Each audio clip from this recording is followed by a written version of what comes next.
Hello guys, स्वागत है आप सभी का गुरुस कार में। तो आज जो है मैं आपको स्विफ्ट में जो ये एमआईडी मिलता है, इंफोटेनमेंट सिस्टम, इसके बारे में आपको बताने वाला हूँ कि इसमें क्या क्या फीचर्स मिलते हैं। इसमें बहुत कम फीचर है, पर मैं आपको बताने वाला हूँ क्या क्या फीचर्स मिलते हैं। तो सबसे पहले आप लोग देख सकते हैं, ये स्पीडोमीटर है, 0 to 200 तक है। और ये आरपीएम मीटर है, 0 to 8000 आरपीएम तक है। ये पेट्रोल कार है तो इसलिए 8000 है, और जो डीजल कार होता है उसमें 6000 रहता है। तो आप लोग इसमें दो ठो नॉब देख सकते हैं, एक यहाँ पर है लेफ्ट साइड में और एक यहाँ राइट साइड में। तो राइट साइड वाले को अगर आप क्लिक करेंगे एक बार तो देख सकते हैं एवरेज दिखाएगा, उसके बाद क्लिक करेंगे तो रेंज, फिर एक आ जाएगा इंस्टेंट फ्यूल इकोनॉमी। और फिर इधर लेफ्ट वाले को एक बार क्लिक करेंगे तो ट्रिप ए, फिर ट्रिप बी, फिर नॉर्मल आपका कितना गाड़ी चला हुआ उतना दिखाएगा, ऊपर आपका टाइम दिखाते रहेगा। इस दोनों को एक साथ क्लिक करेंगे, देखिए टाइम पे आ गया है। फिर राइट वाले को राइट घुमाएंगे तो टाइम चेंज हो जाएगा, जो आवर है वो चेंज हो जाएगा। ये देखिए 10, 11, 12, फिर 1, फिर ऐसे जैसे भी जो भी आप रखना चाहें ऐसे करके टाइम सेट कर सकते हैं। अभी 9:90 हो रहा है तो 9:90, फिर एक बार और क्लिक करेंगे इसको तो देखिए सेकंड में मतलब मिनट्स में आ गया। तो मिनट्स में आप जो भी चेंज करना चाहें कर सकते हैं। राइट करेंगे, क्लॉकवाइज करेंगे तो टाइम आगे बढ़ेगा, एंटी क्लॉकवाइज करेंगे तो टाइम पीछे जाएगा, मतलब मिनट्स या आवर पीछे जाएगा। फिर एक बार क्लिक करेंगे तो ये सेट हो गया। फिर इसको जो है हम लोग, जैसे मान लीजिए मैं यहाँ से लाइट को चालू करता हूँ और फिर उसके बाद मैं इसको ऐसे करूँगा तो देखिए ये जो है ये लाइट का आ गया ऑप्शन। अंदर का लाइट आप लोग देख सकते हैं कम ज़्यादा होगा।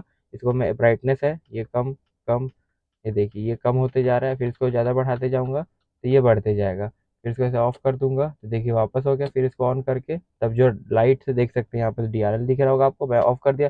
देखिए डीआरएल का ऑप्शन वहाँ नहीं आ रहा है। अब देखिए डीआरएल का ऑप्शन आ रहा है। तो इसको जो है मैं इसको देर तक राइट साइड प्रेस करके रखूंगा 2-3 सेकंड तक, तो ये देखिए ब्राइटनेस का ऑप्शन आ गया। फिर से कम ज़्यादा आप ब्राइटनेस कर सकते हैं। अभी इंजन लाइट, सीट बेल्ट, ये सब मतलब लाइट इसलिए दिखा रहा है क्योंकि गाड़ी चालू नहीं है, सिर्फ इग्निशन ऑन है तो इसलिए दिखा रहा है। तो इसको मैं बंद कर देता हूँ। उसके बाद आप इसको यही राइट वाले को देर तक प्रेस करेंगे तो आप यहाँ से सेटिंग में जाएंगे। क्लॉक देख सकते हैं आप लोग, क्लॉक को क्लिक करेंगे तो यहाँ 12 आ रहा है, 24 आ रहा है। आप जिसमें भी क्लिक करेंगे आप क्लिक करके कर सकते हैं। जैसे हम लोग 12 आवर रखें तो 12 आवर में से क्लिक करेंगे तो सक्सेस हो जाएगा। तो 12 आवर हो गया आपका। फिर क्लॉक से साइड जाएंगे डोर में, तो डोर में जाते हैं। तो डोर में जाने के बाद D1 जो है, D1 में क्लिक करेंगे। देखिए SL1 और SL2 है, तो SL2 में सेलेक्टेड है, SL1 करेंगे तो SL1 में क्या होगा, जैसे आपको इसको सक्सेस कर देंगे तो जैसे गाड़ी को आप बाहर जाने के बाद लॉक अनलॉक करते हैं तो इसमें क्या होगा, अगर अनलॉक करेंगे तो एक बार में चारों डोर खुल जाएगा, और लॉक करेंगे तो एक बार में चारों डोर बंद हो जाएगा।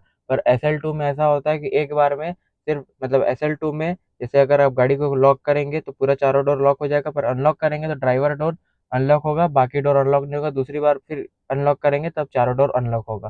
तो बाकी इसको फिर बैक जाते हैं, फिर D2 में आप जाएंगे। तो D2 में क्या होगा कि SL1 है, अभी SL2 पे रहेगा तो क्या होगा कि जैसे गाड़ी जो है 20 के ऊपर जाएगा तो आपका गाड़ी लॉक हो जाएगा। पर SL1 में ऐसा नहीं होता है। SL1 अगर सेलेक्ट करके रखेंगे, 20 के ऊपर गाड़ी अगर जाएगा तो भी आपका गाड़ी ऑटोमेटिकली लॉक नहीं होगा, आपको मैनुअली लॉक करना पड़ेगा।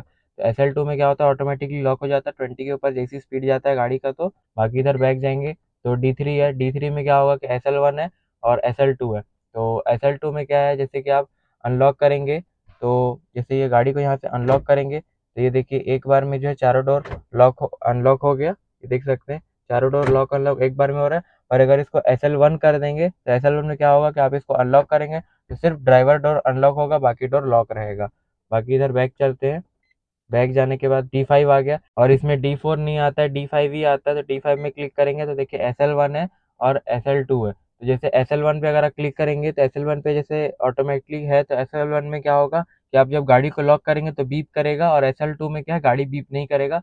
मतलब जब भी लॉक अनलॉक करेंगे आपको गाड़ी बीप नहीं करेगा, नॉर्मली लॉक अनलॉक हो जाएगा। तो SL1 पे रखिए, ज़्यादा अच्छा है, ताकि आपको सुनाई दे कि कब गाड़ी लॉक हुआ है कब लॉक नहीं हुआ। बैक करते हैं, डोर का सेक्शन हो गया। अब लाइट की तरफ जाते हैं। लाइट में क्या L2 है, L2 ही सिर्फ आता है आपको इसमें, मैं आपको दिखाता हूँ। ये देखिए L2 के अलावा कुछ नहीं आता है, L2 बस आता है इसमें। देखिए SL1 है तो SL1 में क्या, इंडिकेटर को ऐसे एक बार ऐसे करूंगा, देखिए 3 बार जलता है। फिर इसको अगर SL2 में करता हूँ, सक्सेस हो गया। देखिए एक बार किया, एक सेकंड, ये देखिए एक बार किया तो एक ही बार जला, एक बार किया तो एक ही बार जला। तो वही होता है, ऐसे आप इसको L2 को भी SL1 पे रखिए, तो उससे क्या है, एक बार ऐसे करेंगे तो 3 बार इंडिकेटर जो है आपका जलेगा। एक सेकंड, SL1 पे सक्सेस नहीं हुआ, अब सक्सेस हो गया। अब देखिए 3 बार इंडिकेटर जलेगा। तो यहाँ से बैक जाते हैं, फिर लाइट का हो गया। सिक्योरिटी में जाएंगे तो सिक्योरिटी में आपको S2, S3, S4 back. S2 में क्या होगा कि SL1 पे है भी और SL2 है, तो SL1 पे क्या होगा, सेलेक्ट कर देंगे तो जैसे कोई भी गाड़ी आपके गाड़ी को छुएगा तो अलार्म बजेगा, पर ये SL2 में है तो ऐसा नहीं होगा, कोई भी आपकी गाड़ी को टच करेगा तो अलार्म नहीं बचेगा। उससे क्या दिक्कत होता है, हम लोग इसको सेलेक्ट करके इसलिए रखें, क्या होता है कि कभी भी गाड़ी वाड़ी धोते या कुछ करते कुछ भी पड़ता है तो बार बार अलार्म बजता है, उससे अच्छा इसको बंद रखिए। फिर S3 में जाएंगे तो जो इसका सेंसिटिविटी है वो आपका कम ज़्यादा कर सकते हैं, मतलब छूने का, जैसे गाड़ी को कोई टच किया तो उसका सेंसिटिविटी होता है, वो आप लेवल को बढ़ा सकते हैं, कम कर सकते हैं।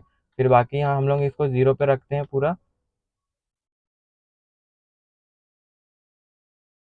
क्योंकि हम लोग अलार्म को ऑफ रखें। फिर S4 जाएंगे तो S4 जो है आपका लाउडनेस का होता है, तो लाउडनेस को भी हमने 0 रखा हुआ है, क्योंकि हम लोग जो है अलार्म को ऑफ करके रखे हुए हैं। फेलियर हो गया, फिर मतलब हम लोग जो है इसको कुछ सेलेक्ट नहीं किए, बाकी बैक जाते हैं। फिर यहाँ डिफ़ॉल्ट है, डिफ़ॉल्ट में क्लिक करेंगे, ऑन है, फिर इसको बैक कर सकते हैं। ऑन अगर आप क्लिक करेंगे तो जैसा कंपनी से आता है आपको वैसा ही पूरा मिल जाएगा, जैसे मैं इसको ऑन कर दिया, देखिए सक्सेस हो गया। अब जैसा कंपनी से आया था मेरे को पूरा वैसा ही मिलेगा। फिर राइट जाएंगे तो एंड, तो आपको इतना ही फीचर मिलता है इसमें। और जैसे मान लीजिए एक तो आप जो है ट्रिप ए और ट्रिप बी को 0 करना चाहें, ये किलोमीटर है। अब मैं यहाँ से आपको ट्रिप ए और ट्रिप बी को 0 करके दिखाता हूँ। जैसे ये ट्रिप ए है, ये देख सकते हैं ट्रिप ए में जो है लेफ्ट वाले को देर तक प्रेस करके रखूंगा, देखिए 0 हो जाएगा ट्रिप। देख सकते हैं ट्रिप ए को या ट्रिप बी को आपको 0 करना है, पूरा रीसेट करना है, तो इस पर आप क्लिक करके ऐसे जैसे बी पर क्लिक कर दिया या फिर ए पर क्लिक करके इसको देर तक प्रेस करेंगे तो पूरा 0 हो जाएगा। अभी मैंने आपके सामने 0 किया, वैसे ही 0 होगा। तो बस इस MID में इतना ही फीचर्स मिल जाता है। आपको फीचर कैसा लगा हमें कमेंट जरूर बताएं, और आपका वीडियो देखने का बहुत बहुत शुक्रिया।